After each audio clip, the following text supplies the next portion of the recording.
जो पीडीए की बात करते हैं, ये शर्म की बात है। इनके यहाँ महिलाओं के लिए कोई स्थान नहीं है। जिस तरह से मुस्लिमों में कॉन्ट्रैक्ट मैरिज होती है और शादी का कोई सम्मान नहीं होता है, जो व्यक्ति अपनी पत्नी के लिए नहीं बोल पाए हैं, माननीय अखिलेश जी को बोलना चाहिए था कि नहीं? महिलाओं के लिए रामायण महाभारत और तमाम युद्ध हुए हैं, अपनी पत्नी के लिए इतना गंदा बोला हमारी पार्टी ने, हमारी पार्टी के सांसदों ने, और हमने खुद और माननीय मुख्यमंत्री जी ने कार्रवाई कराई। इसी तरह से देखिए, ये तो बहुत शर्मनाक बात है। मतलब कोई सोच नहीं सकता, उत्तर प्रदेश की एक एक बहन आज इतनी असुरक्षित और डरी हुई है।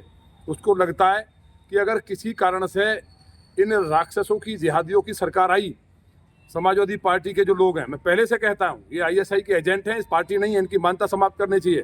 क्यों करनी चाहिए? पहली कैबिनेट में आतंकवादियों को रिहा करने का जो इन्होंने कैबिनेट में प्रस्ताव पास किया था, उसको माननीय न्यायालय ने कहा था कि इनका आतंकवादियों का माला पहना के स्वागत और करो, और रोक लगाई थी। आज जो जिस तरह से माननीय विधायक पूजा पाल जी के साथ जो 9 दिन शादी को हुए थे, उनके पति जो विधायक थे, निर्मम हत्या कर दी गई थी। उसके बाद वो महिला अगर ये कहती है कि माननीय योगी जी ने मुझे इंसाफ दिलाया, जो एक सच्चाई है, क्या समाजवादी पार्टी में इंसाफ मिला उसे? जब माननीय योगी जी ने इंसाफ दिलाया, ये बोलना कौन सा पार्टी के खिलाफ था?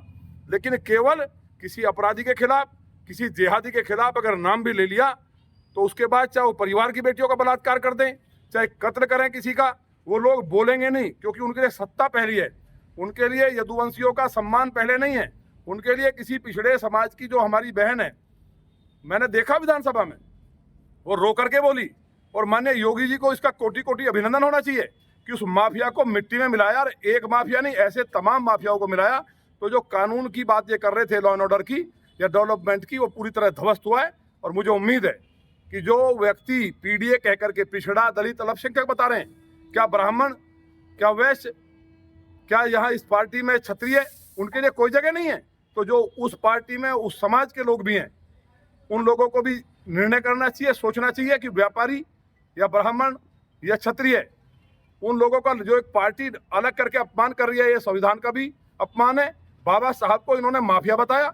इनके नेता जो आज जय भीम बोलते हैं, शर्म नहीं आती इन लोगों को? बहन जी को मारने के लिए इन्होंने पूरी साजिश कर ली थी और मार ही दिया था अगर भाजपा के लोग नहीं होते। बाबा साहब को क्या आजम खान लगातार भूमाफिया नहीं बोलते थे? और आज ये लोग कर रहे हैं जय भीम, पीडीए की बात कर रहे हैं। ऐसे लोगों को शर्म आनी चाहिए। और मुझे उम्मीद है चुनाव आयोग से, चुनाव आयोग, क्योंकि ये संविधान का पूरी तरह अपमान है। संविधान में किसी जाति के भेदभाव के बिना हम लोग काम करेंगे। और जिस पार्टी ने क्षत्रियों को, ब्राह्मणों को और वैश्य को अलग कर दिया हो और पीडीए कह के चलती हो, तो पूरी तरह संविधान और लोकतंत्र में उस पार्टी की मान्यता निरस्त होनी चाहिए। और जो बहन पूजा पाल हैं, उनके साथ उत्तर प्रदेश नहीं, हिंदुस्तान की एक एक बेटी और एक एक भाई पूरी तरह से साथ खड़ा है। हम लोग स्वयं इलाहाबाद जाएंगे और उनके इंसाफ जो मिला है, उनका अभिनंदन करेंगे कि शेरनी ने सही बात कहने का साहस किया है।